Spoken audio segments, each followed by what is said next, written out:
Perfect. So my name's Hi. Christian. How are you? Hi, pleased to meet you. My name is Lonny. That's perfect. Nice to meet you. And then, so tell me more about your car. How'd you find this? Oh, well, this is a 2003 Toyota Solara. It is the first generation of the Solaras. The second generation ones are much more popular. They're much swoopier and still very popular. But this one was the first gen, and there used to be a lot more common, but they're not. They're getting very rare now, actually. And this one I'm particularly pleased with. It's very rare. 99% of them came with V6s. This one came with a 4-cylinder, which I'm happy with, and especially when it comes to gas mileage. Oh, it's good on gas? Yeah, go, and a lot farther on a tank, but and a lot easier to work on. Because under the hood, that was designed for a V6, but with a 4-cylinder, got all this room. So, can you show us? Yeah, sure.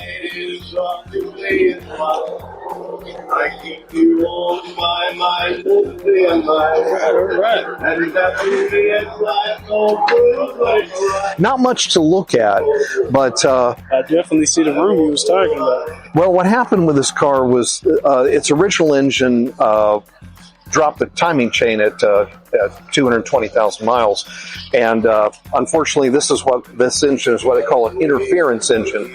When the crank and the cam go out of timing, the valves and pistons hit each other pretty well. They hit each other and pretty well grenades the engine, so I had to get another engine. And I had actually, this has a really funny story because it was the most incredible. Some people look at it as a streak of luck or blessing. So the engine died, and I wanted to get another engine. And I'm on a Facebook Solara Owners Club, and people gave advice about where to go. I went to a junkyard called LKQ. It's like a big franchise of junkyards, and they have a big network. And so I needed an engine, and they had several to choose from. And the first one I went after had low mileage. I brought it out, and it was nasty. It was oil greasy all over it. And I smell, opened the oil cap and then sniffed it. It's been a rough 125,000 miles. So let me see the one with 140,000. And I rolled that out, and it was clean as a whistle. And if you can see down here, there's a sticker down there where it was rebuilt. Oh, the mileage they were okay. The places, junkyards like that, they'll give you the pedigree of the car that the engine comes from. Like a carpet. So 2002 Camry, Burgundy, 141, that gave the mileage of the car.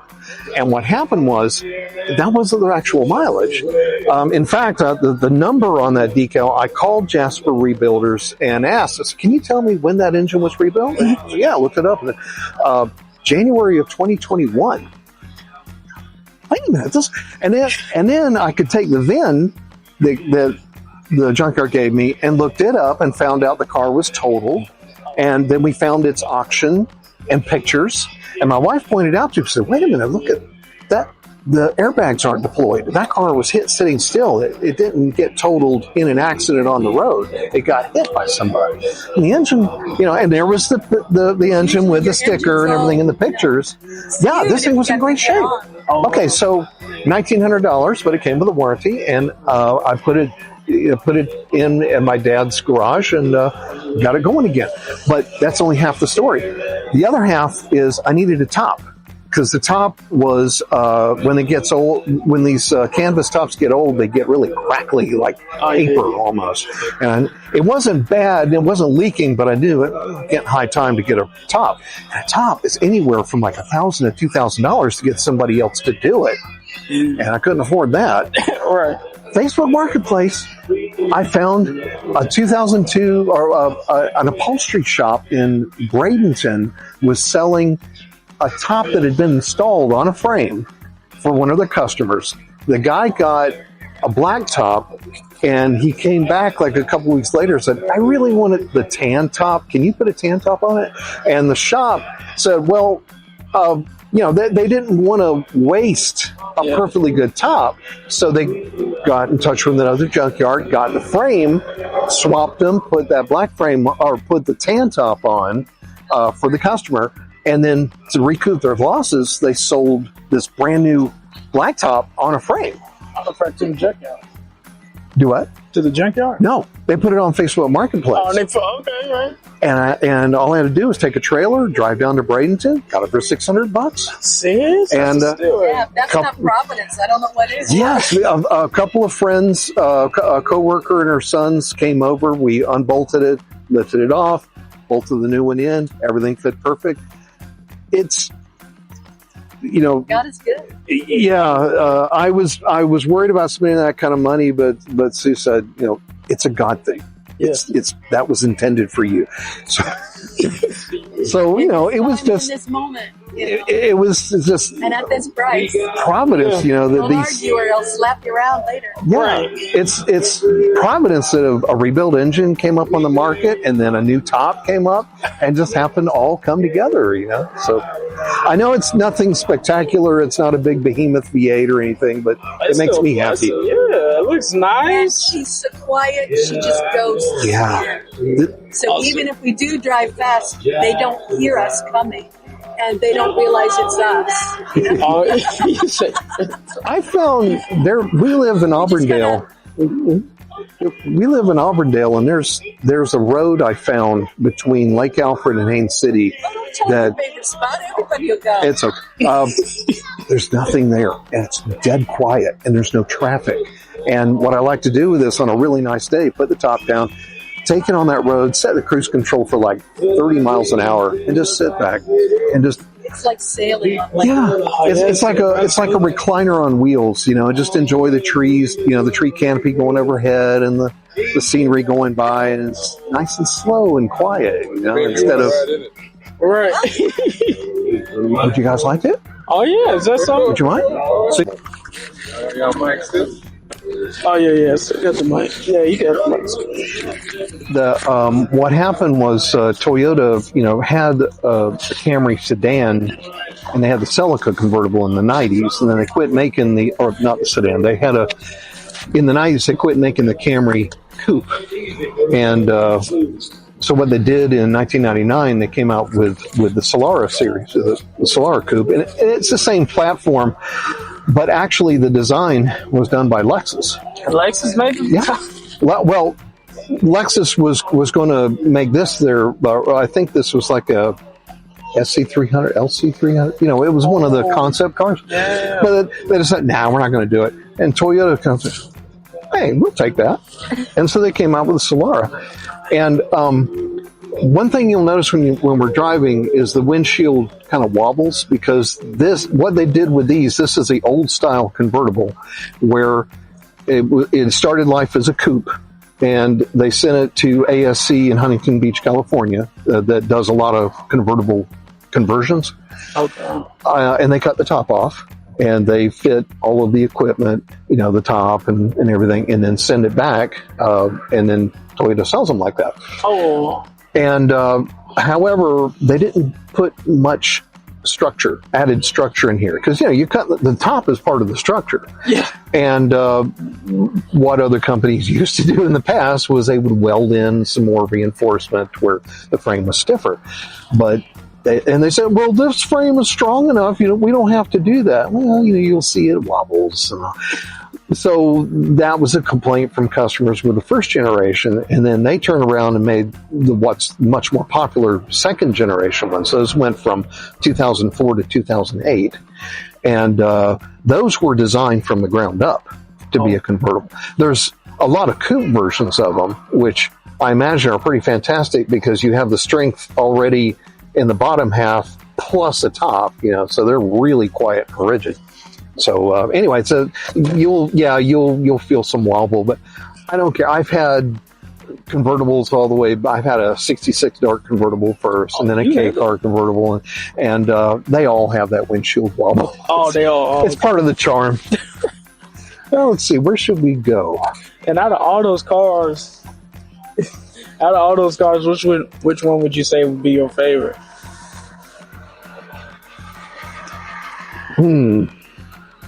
They all have their own qualities, and every car has its positive and negative. This one is the reason why I chose this one was just reliability. This is like having a Chrysler Sebring, but it actually runs. Because those have their problems. You see what I mean, though, about how quiet and how smooth this rolls. But yeah, the reliability was the thing that I really was attracted to. As everybody said, these things, take care of it. It'll go 300,000 miles. Oh yeah, yeah. That's what I'm hoping for. Get my money's worth. And how good is it on gas? What? I haven't checked the mileage actually, but I would say that compared to 6 cylinders and V8s I've had in the past, this has been better than a 6 or an 8. That's what I'd be mainly looking for in cars too. Just reliable and gas efficient. That's all I can ask for. The engine in this is something else. It's what they call the 2AZFE. This engine has a variable valve timing on the intake valves. And what that means is there's a hydraulic valve system on the camshaft. And okay, like for instance, hot rods. Since the 30s or 40s, people have been regrinding high performance camshafts to change the valve timing so that at a high speed, the valves open at a different time to let more gas in, and it increases the power at that range of speed. So that cam works more efficiently at a high speed. But that's when you hear some of these out here when they idle, blah, blah, blah. that high performance camshaft is not in its peak area. It's in a low RPM, and it doesn't run very well. Well, they got around that with this system where that cam is timed. The timing on it changes depending on your speed and even things like air pressure, humidity. The computer has all these sensors that's monitoring even air temperature, because the amount of oxygen in the air will vary depending on pressure, humidity, temperature. And so it reads all that and interprets it and makes changes on the camshaft and the newer ones have that adjustable timing on the exhaust cam as well. So in the end, you've got an engine that's as efficient as a V6. In some cases, a V8. But it's a 4-cylinder. You're getting that incredible gas mileage, but you're getting the power of a much bigger engine just because it's tuned to work not just in the high range like a racing engine, but all the time. So, like right now, it's idling, and everything's all set to be maximum efficiency at this. And then if I were to take it on the road, hit the gas, then it's going to change that timing to be up in its power curve. So, incredibly brilliant system they came up with. Yeah. Now, I get the feeling there's going to be guys watching this and listen to me and say, no, he's wrong. You got the wrong year on that. And yeah, they're probably right, because I'm no aficionado or anything. It's impressive how, saying what Toyota can do. That's why they always say, they take their time when they're making their cars. And we're a Toyota family. Everybody got Toyota in your family? Well, not sold on them. They lasted and lasted. It's like, I'm getting another one of those. My wife has a Corolla that we bought specifically because it was built in Japan. They built them in the U.S. and Canada, but you can tell by the VIN number when they're built in Japan. It was like, oh yeah, we were glad to get that. In fact, when she'd take it in for service, the dealership kept bugging her to buy it. You know, they wanted to buy the car back. Oh, we'll give you a great trade-in for that. And, no, I know what I've got. I've got a Japanese-made Corolla. Yeah. You're not getting this back. So, and she still got it to this day? Oh, yeah. Yeah, and my project after this is a friend of mine gave me a 1991 Toyota pickup. It was just a little 4-cylinder, 2-wheel drive, automatic. But those things are like world known for being super duper reliable. Exactly. I was like, what a gift! What a gift of love. So you have it now? He gave it to you? Yeah. Yeah. I saw it in her yard. I said, wow! I said, you got a Toyota? She goes, you like that? Yeah. You can have it.